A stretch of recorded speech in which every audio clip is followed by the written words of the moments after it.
Ülkemizde 9 milyon engelli bulunmaktadır. Dünyada 1 milyara yakın engelli var. Sayımız buna yeter.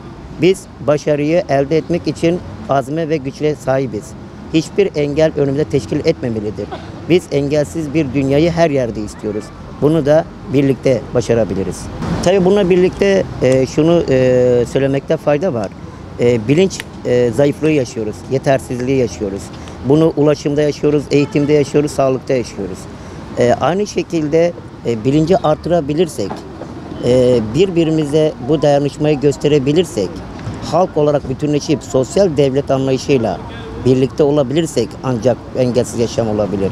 Ülkemiz başta olmak üzere dünyanın bütün ülkesinde öncelikle engelleri tespit edilmeli ve engellerin sıkıntılarını yakından takip edilmelidir.